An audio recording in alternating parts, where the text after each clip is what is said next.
안녕하세요. 네, 모니터랩 박우철입니다.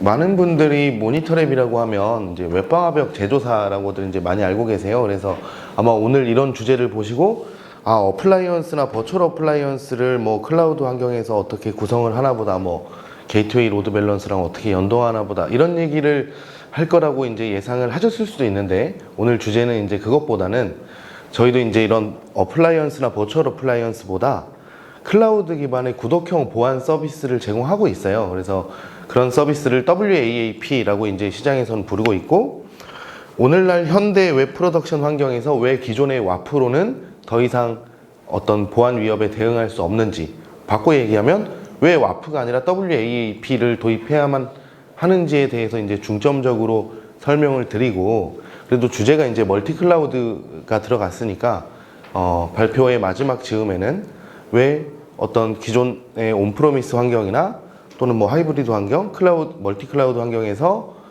왜 이런 구독형 보안 서비스로 해결을 할 수 있는지, 왜 이어야만 하는지에 대해서 이제 좀 중점적으로 말씀을 드리도록 하겠습니다. 네, 일단 WAAP라고 하면 뭐 WAAP 저처럼 이렇게 읽는 분들도 계시고요. 또 어떤 분들은 뭐 WAP이라고 얘기하시는 분들도 계세요. 그런데 이제 WAAP가 뭐냐? 이것부터 이제 정확히 좀 살펴보도록 하겠습니다. 가트너에서 얘기하기로는 26년까지 이제 와프가 아닌 WAAP를 기업에서 40%의 비율로 도입을 할 거다라고 얘기를 하고 있어요. 자, 그럼 이제 그러면 와프는 더 이상 필요가 없는 거냐? 그렇지 않습니다. WAAP는 기존의 와프가 확장된 개념이에요. 그래서 이름에서 보시면 웹 어플리케이션 앤 API 프로텍션, 그래서 줄여서 WAAP라고 이제 얘기를 하는 거고요. 그러면 전통적인 웹 보안, 웹 방화벽, 와프를 얘기하는 거겠죠. 그리고 API 보안, 이 두 가지에 중점을 두기도 하지만 그 외에 부수적으로 봇 미티게이션이라든지 디도스 미티게이션에 대해서도 이 네 가지 꼭지를 WAAP에서는 포함을 합니다. 그리고 이 디도스 부분에 있어서는 조금 혼선이 있을 수도 있어서 미리 조금 말씀을 드리자면, 이런 구독형 플랫폼 기반의 보안 서비스에서는 이 디도스를 해석하기를 레이어 3부터 레이어 7까지의 디도스를 의미하고요. 어떤 어플라이언스 기반의 WAAP에서는 단일 솔루션이죠. 이런 단일 솔루션에서는 L7 디도스를 의미합니다. 왜냐하면 단일 장비에서 이런 네트워크 디도스를 다 막는다는 것 자체가 불가능하기 때문에 이런 차이가 있다는 걸 좀 미리 말씀을 드리고 하나씩 자세히 짚어볼게요. 자, 일단 API 프로텍션, 과거에 한 15년쯤 전에는 와프가 웹서버 앞에 있어야 되는 이유를 굳이 설명을 해야 했습니다. 예를 들어 IPS와 뭐가 다르고 그렇기 때문에 와프가 꼭 필요하다, 이런 설명이 필요했었는데, 오늘날에는 와프가 왜 웹 환경에서 필요한지 설명하지 않아도 돼요. 그런데 API는 현재까지는 API의 보안에 대한 API 엔드포인트에 대한 보안이 반드시 필요하다라는 얘기를 꼭 해야만 하는 상황인 것 같아요. 왜냐면 하나씩 짚어볼게요. 우리가 API라고 얘기하면 여기 보시는 것처럼 우리가 하루에도 몇 번씩 사용하고 있습니다. 이미 날씨를 조회할 때, 열차가 언제 오는지 조회할 때, 뭐 놀러 가야 돼서 항공권을 조회할 때, 이런 것들이 전부 다 API로 연동이 되어 있고 그때그때마다 엔드포인트의 역할이 명확하게 정해져 있죠. 자, 그런 것들을 이렇기 때문에 과거의 웹 서비스는 모놀리식으로 통으로 이렇게 구현이 되어 있었는데, 현대의 웹 서비스는 전부 다 API를 기반으로 해서 마이크로 서비스로 다 분리가 되어 있어요. 그렇기 때문에 API의 도입률이 폭발적으로 증가를 하는 거고요.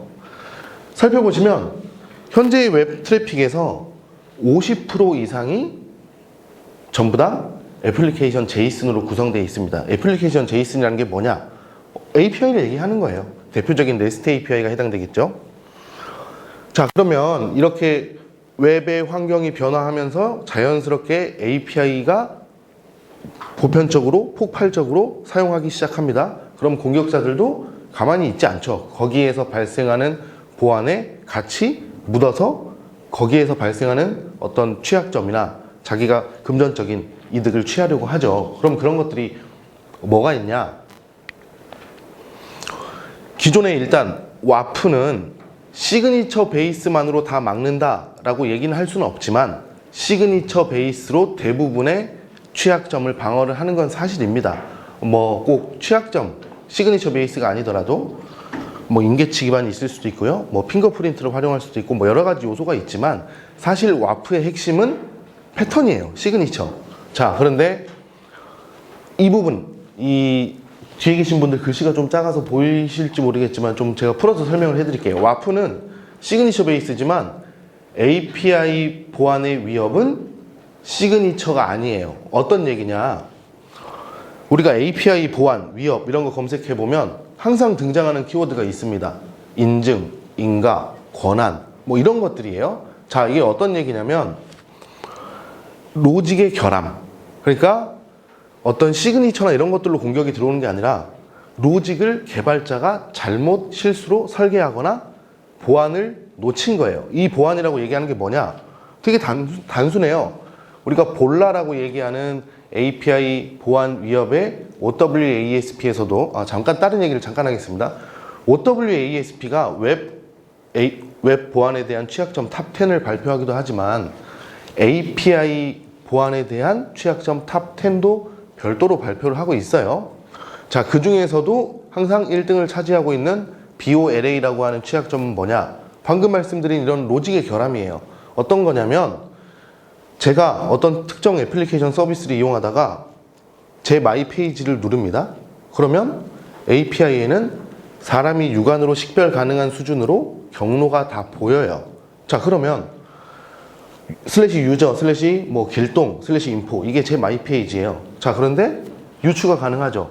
그럼 유저를 어드민으로 바꿔서 접속을 해보는 거예요. API를 호출하는 겁니다. 그러면 정상적이라면 제가 발급받은 토큰에 권한이 없기 때문에 어드민 페이지를 호출했을 때 거절을 당해야 되죠. 그런데 그게 API 엔드포인트의 설계가 잘못되어 있는 거예요. 그러면 정상적으로 응답이 옵니다. 잘못되어 있다면. 자, 이런 것들 내가 권한이 없는데 오남용으로 또는 조작해서 접근을 하는 이런 것들, 어떤 로직의 결함, 설계의 결함이 대부분의 API 엔드포인트에서 이제 발생하는 위협이고, 이렇기 때문에 기존의 와프와는 별개로 API 보안이 반드시 필요하다라는 말씀을 이제 좀 드리고요. 자, 그리고 이제 이 API 보안을 뭔가 공부하거나 리서치 하시다 보면 API 디스커버리라는 게 항상 등장을 합니다. 좀 시간이 빨리 지나가서 좀 퀵하게 진행을 할게요. 이 API 디스커버리라는 건 뭐냐면 API 엔드포인트는 하루에도 수없이 생겨나고 또 바뀌고 개선 버전이 나오고 뭐 V1, V2 이렇게 바뀝니다. 자, 그러다 보니까 방금 말씀드린 뭔가 권한의 잘못된 설정, 미스컨피그레이션 이런 것들이 이제 발생을 하는 건데, 이게 어떤 문제냐면 보안팀조차도 또는 뭐 서버 운영자조차도 어떤 API 엔드포인트들이 계속 생기고 있는지, 현재의 API 엔드포인트 리스트가 뭔지 관리가 안 돼요. 너무 많으니까. 자, 그래서 이런 API 보안을 제공하는 벤더들이 선택하는 방식은 뭐냐? 괜찮아, 몰라도 돼. 뭐 오픈 API 스펙 문서 업로드 안 해도 돼. 내가 지나가는 트래픽 다 프로파일링해서 API 엔드포인트들 확인되면 다 리스트업 시켜줄게. 왜냐면 와프는 특정한 보호 대상을 정하지 않아도 시그니처 베이스로 공격이 오면 막을 수 있기 때문에 도메인 정도만 알면 페이지나 URL 구성을 몰라도 상관없어요. 하지만 API 보안은 API 엔드포인트마다에 대해서 뭔가 적절한 토큰 검사를 할 거냐, 뭐 페이로드에 대한 클레임에 매치시켜보는 밸리데이션 검사를 할 거냐, 뭐 이런 것들을 다 하나씩 정의하는 거기 때문에 API 엔드포인트가 뭐가 있는지가 분명하게 리스트업이 돼야 되고, 그렇게 리스트업이 돼야지만 이제 그 엔드포인트들마다 보안을 적용할 수 있는 거예요. 그렇기 때문에 API 디스커버리가 반드시 필요하다라는 것, 그리고 나아가서는 동적으로 API 엔드포인트에 대한 리스팅이 반드시 필요하다라는 걸 이제 말씀을 드리고요. 저는 바디 인스펙션 이런 거는 기존의 웹방화벽과 동일한 기능을 얘기하는 거예요. 똑같이 페이로드 파라미터 부분에 공격 구문을 입력해서 전달을 하면 서버로 전달이 됩니다. 그리고 서버에 그 취약점이 유효하다면 똑같이 공격이 성공하겠죠. 그렇기 때문에 API 트랜잭션이라고 해서 바디에 대한 시그니처 검사를 안 하는 건 아니에요. 자, 그래서 이런 부분도 말씀을 드렸고, 토큰에 대한 무결성. 왜냐하면 API는 토큰을 기반으로 합니다. 그러면 서버는 토큰을 발급해주고 그 토큰이 유효한지 뭔가 조작되진 않았는지 뭐 이런 것들을 다 무결성을 검사를 해야 되고, 그리고 어떤 클레임이라고 얘기하죠. 그 토큰의 속성마다마다 있는 것. 그러면 예를 들어서 이런 게 있어요. 박오철이라는 사람이 제 토큰에는 박오철이라는 아이디가 들어 있습니다. 그런데 제가 어드민이라고 아까 바꿔서 접근을 해봤죠. 그러면 이런 API 프로텍션 솔루션에서는 클레임이 박오철인데 왜 파라미터 아이디에는 어드민이라고 오지? 매치되지 않아. 뭔가 이거 불안전해 라고 해서 파싱하고 탐지하거나 차단할 수 있는 기능도 있어요. 주로 이제 이런 것들을 이용해서 뭔가 권한, 변조 이런 것들이 이제 탐지하고 있고요.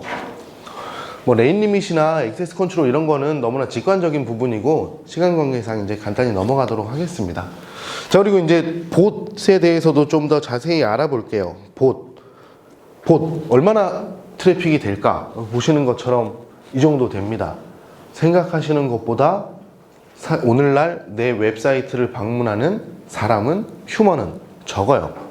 50%가량의 비율은, 물론 이 리서치된 통계 자료마다 조금씩 차이는 있지만 보편적으로 이 정도의 비율로 봇은 어마무시하게 많습니다. 그 중에서도 배드봇 뭐 하는 거냐? 크리덴셜 스토핑, 뒤에서 좀 자세히 말씀을 드릴게요. 크리덴셜 스토핑이나 디도스, 그리고 사이트 컨텐츠 스크래핑 하는 것들, 이런 것들을 취약점 스캐닝도 포함되겠죠. 결국 내 서버로 애초에 들어올 필요도 없는, 들어와서 괜한 네트워크 트래픽이나 리소스만 유발시키는 이런 것들을 사전에 차단을 해야만 한다. 와봐야 나한테 전혀 도움이 될 게 없죠. 다만 뭔가 서치 엔진 옵티마이제이션, SEO 같은 것들을 하기 위한 굿봇은 계속 받아줘야겠죠. 자, 그래서 이제 이런 배드봇들을 식별하고 차단하기 위한 기법이나 알고리즘은 되게 많아요. 근데 그 중에서도 가장 효과적인 방식은 뭐냐? JS, 자바스크립트라고 얘기하는, 줄여서 JS를 삽입해서 클라이언트의 브라우저에 전송을 하는 거예요. 어떤 얘기냐면 1차원적으로 정말 단순한 봇은 자바스크립트를 해석할 수 없습니다. 예를 들어 99, 81, 99단을 던져보는 거죠. 근데 이게 가능한 이유는 이런 솔루션들이 앞단에서, 웹 서비스 앞에서 프록시로 이제 존재하기 때문에 요청이 왔다가 서버로 요청이 전달되고 응답 데이터가 브라우저로 다시 돌아갈 때 JS를 삽입할 수 있는 거죠. 그래서 이 JS를 삽입해서 던지고 99단을 풀어보세요. 근데 99단을 풀었어. 그러면 또 다른 자바스크립트를 또 활용할 수 있습니다. 예를 들어 사람이면 인터랙션, 휴먼 인터랙션이라고 얘기하는 마우스나 키보드에 움직임이 있겠죠. 근데 없어. 그럼 너 또 사람 아니야. 근데 그런 움직임도 있어. 그러면 또다시 뭔가를 체크합니다. 어떤 거를 체크하냐?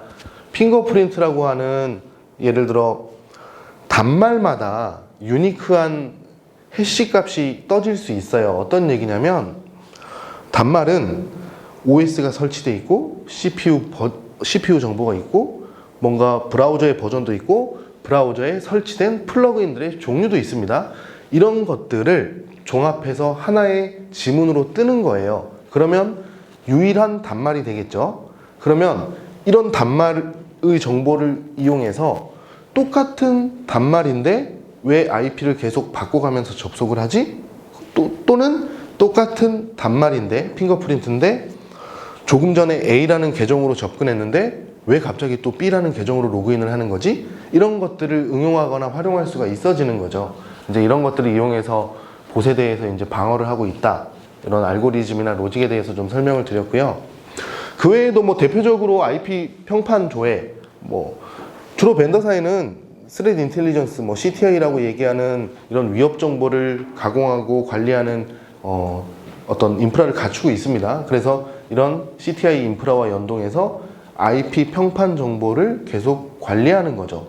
예를 들면 토르 엑시트 노드에 대한 IP 정보라든지 뭐 웹 프록시 IP 정보라든지 아니면 뭐 웹 스크래퍼 IP 정보라든지 이런 것들을 계속 새롭게 실시간으로 갱신하고 관리합니다. 그래서 IP 평판 정보를 기반으로 해서 접근할 때 뭐 봇을 미리 선제적으로 방어를 할 수도 있고요. 아니면 뭐 앞서 말씀드린 JS 인젝션을 이용할 수도 있는 거고, 뭐 아니면 뭔가 레인 리밋, 뭐 임계치 이상의 과도한 접근을 제한할 수 있는 거죠. 근데 이런 임계치 기반의 과도한 접근을 제한할 때에도 여러분들이 놓치면 안 되는 게, IP 기반으로 하는 거는 반드시 문제가 생깁니다. IP 기반의 임계치 보안 정책으로는 절대 제대로 막을 수 없어요. 왜냐? 아까 말씀드렸잖아요. 동일한 단말이 여러 개의 IP를 가지고 풀을 돌려가면서 접근하고 천천히 또는 빠르게 완급 조절을 해가면서 접근을 하면 임계치 기반으로 쉽게 막을 수 없습니다. 자, 그리고 IP는 프록시를 타면 또 바뀌어요. 자, 그래서 나트 환경도 대표적인 예가 될 수 있겠죠. 똑같은 IP가 여러 개를 접근을 합니다. 이때는 오탐이겠죠. 자, 그래서 이런 임계치 기반일 때에도 중요하게 살펴봐야 되는 거는 어떤 핑거프린트 기반으로 임계치 기반의 정책을 세울 수 있는가, 그리고 세션 ID, 뭐 PHP 세션 ID가 될 수도 있고, 뭐 ASP 세션 ID가 될 수도 있고, 웹 애플리케이션마다 다르겠죠. 어쨌든 쿠키에 있는 그 세션 ID 정보를 기반으로 해서 임계치 기반의 정책이 적용될 수 있는가, 이런 부분까지도 이제 세밀하게 좀 살펴보셔야 되고요. 크리덴셜 스토핑에 대해서 이제 좀 잠깐 말씀을 드리도록 하겠습니다. 이 크리덴셜 스토핑도 굉장히 위협적인 공격이지만 또 어떻게 보면 단순해요. 그리고 여기 계신 분들은 뭐 이런 이제 보안 쪽에 업무를 하고 계시니까 어떻게 뭐 방어를 개별적으로는 방어를 해야 되는지를 알고 계실 텐데, 저희 같은 벤더는 그러면 이런 크리덴셜 스토핑으로부터 어떻게 방어를 하는지 좀 설명을 한 차례 드릴게요. 일단 크리덴셜 스토핑이 뭐냐? 방금 자료에서 보신 것처럼 좀 풀어서 말씀드려 볼게요. 크리덴셜 스토핑, 과거에는 우리가 블루투포스라고 하면 무차별 대입을 얘기합니다. 그러면 아이디, 패스워드, 뭔가 사전 기반의 뭐 무차별적인 대입을 해요. 엄청나게 시간도 오래 걸리고 공격 성공률도 굉장히 떨어집니다. 자, 그런데 요즘엔 이렇게 하지 않습니다. 이건 최근에는 크리덴셜 크래킹이라고 부르고요. 이런 무차별적인 대입은. 크리덴셜 스토핑은 뭐냐? 힘들게 그렇게 하지 않아요. 사람의 심리를 이용합니다. 여기 계신 분들 주로 이제 뭐 한국에 거주하시는 분들일 거니까 네이버 계정 쓰실 테고 구글 계정 대부분 쓰실 거예요. 이 둘의 패스워드가 다르신 분, 저는 개인적으로 같습니다. 왜냐면 까먹을까 봐. 저는 심지어 솔직하게 회사 PC 계정도 같아요. 까먹을까 봐.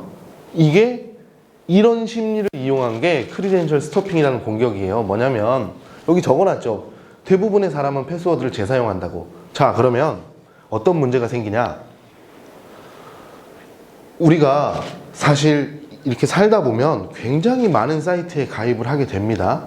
늘 이용하는 애플리케이션이 아니더라도 과거에는 자주 이용했던 애플리케이션이 되더라도, 자, 그러면 이제 다 대부분 같은 계정 정보를 썼기 때문에 어디 한 군데가 제 계정 정보가 도난을 당하는 거예요. 이걸 뭐 리크드 크리덴셜이라고 부르기도 하고 노출된 자격증명이라고도 부르긴 하는데, 쉽게 얘기하면 제 계정 정보가 도난 당한 거죠.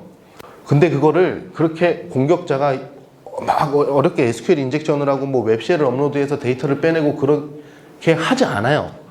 저기 어두운 웹에 가서 잠깐만 리서치하고 조금의 돈만 들이면 이런 노출된 자격증명을 정말 너무나 쉽게, 이 왼쪽에 이미지 보이시죠? 구매하는 자료예요. 이렇게 너무나 쉽게 이미 노출된 자격증명을 어두운 웹에서 구매할 수 있고 손쉽게 확보하면, 여기 적어놓은 오픈벌렛이나 NBA 센트리 같은 원래 이런 목적으로 있는 유틸은 아니지만 이런 유틸을 이용해서 저 데이터만 집어넣어주면, 자, 이제 크리덴셜 스토핑이 실행됩니다. 그리고 로그인이 성공되면 뭔가 제가 하고 싶은 일을 하겠죠, 이제 공격자가. 자, 이런 되게 단순한 기법이지만 이런 위협이 0.2%에서 1%의 성공률입니다. 엄청난 성공률이죠. 왜냐하면 대부분의 사람이 계정 정보를 비슷하게 사용하기 때문에 이제 발생하는 문제예요. 자, 그래서 이제 이런 것들을 뭐 멀티팩터 인증 같은 걸 활성화하시고 뭔가 타 지역의 로그인을 차단하거나 뭐 이런 것들 애플리케이션 사업자가 제공해주는 보안 장치를 잘 사용하시면 되고, 이건 개인의 노력입니다. 자, 그리고 이제 저희 같은 보안 서비스 사업자는 뭘 하냐?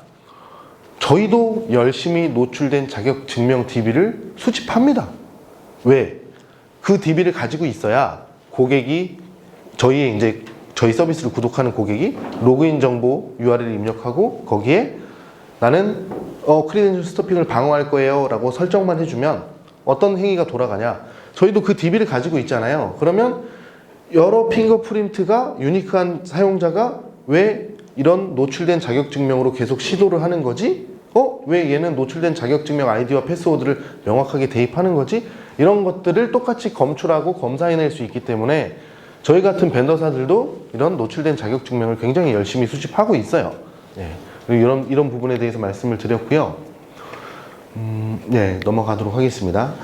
자, 그래서 이제 저희 서비스에 대한 얘기를 좀 간단하게 해볼게요. 저희 서비스 같은 경우는 뭐 대부분의 이런 WAAP 서비스 사업자들이 마찬가지지만 CDN 서비스를 같이 제공을 하고 있습니다. 왜냐하면 이런 글로벌 맵에 거점마다 어떤 국가나 IDC마다 엣지를 심어놔요. 왜냐하면 CDN 서비스가 그렇게 시작을 했잖아요.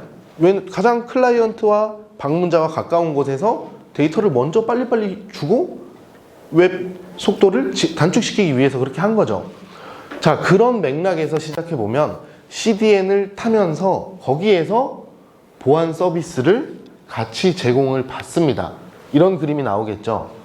방문자는 가장 가까운 엣지로 접속을 하는 거고요. 그러면 1차적으로 CDN을 적용받기도 하지만 L3, L4에 대한 네트워크 디도스도 방어가 되고, 그 이후에 WAAP라고 얘기하는 웹 보안, API 보안, 그리고 봇에 대한 탐지, 완화, 그리고 L7 디도스에 대한 탐지나 완화가 일어나게 되는 겁니다. 그래서 사실 이 페이지가 오늘 주제의 거의 전부를 얘기하는 페이지가 될 것 같아요. 다음 페이지도 있지만 어떤 얘기냐면, 우리가 온프로미스 환경이든 하이브리드 환경이든 아니면 내가 CSP를 2개 이상, 3개 이상 사용하는 멀티클라우드 환경이든, 자, 나의 웹 프로덕션 환경 인프라와는 별개로 구성되어 있는 저희 같은 사업자들이 제공하는 인프라를 앞에다가 세워놓고 거기를 반드시 경유하고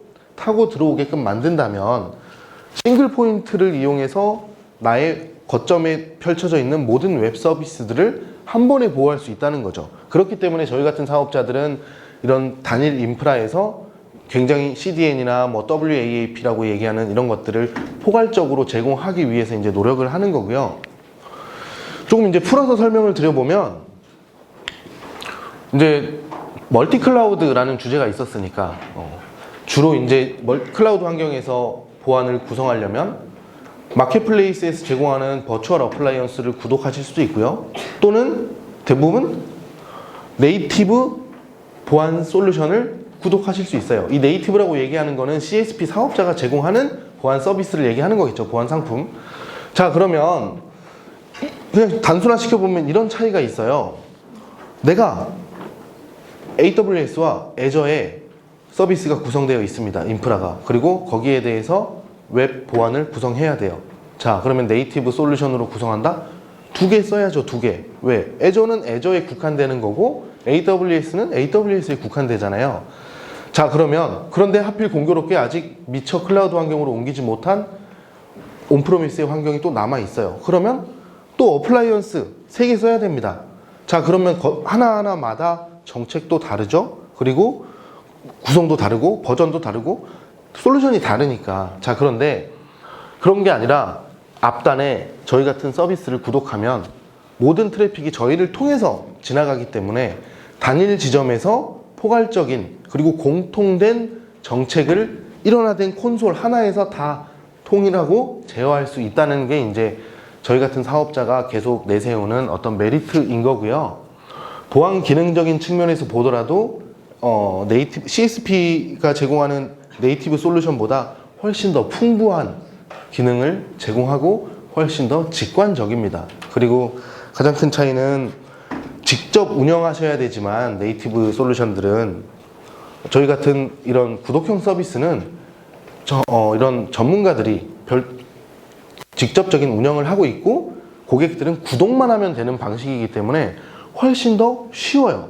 그래서 오늘 말씀드리고 싶은 거는 좀 이제 잠깐 얘기 좀 하겠습니다. 자, 그러면 이제 어떻게 구독하는 건데, 사실 아까도 이제 뭐 아실 만한 분들은 많이 아실 것 같아요. 앞단에 세운다라고 했잖아요. 리버스 프록시, 쉽게 얘기하면 네임 서버의 정보를 현재 내가 관리하는 네임 서버의 정보를 저희 같은 사업자에게 위임하는 방식입니다. 그렇게 되면 모든 서비스들은 처음에 브라우저에서 DNS 쿼리가 일어나고 그 DNS 쿼리에 의한 응답에 브라우저가 목적지를 채워서 트래픽이 가는 방식이기 때문에 모든 트래픽들이 다 저희한테 오게 되는 거고요. 이 일련의 과정은 단지 5분밖에 소요되지 않습니다. 내 웹사이트 정보, 포트 정보, 그리고 뭐 인증서를 내 걸 쓸 거냐, 사업자가 제공하는 거를 쓸 거냐, 이 정보만 적용하고 어플라이를 누르시면 서비스를 구독할 수 있는 DNS 정보가 발급이 되고 이 정보를 바꾸시면 돼요.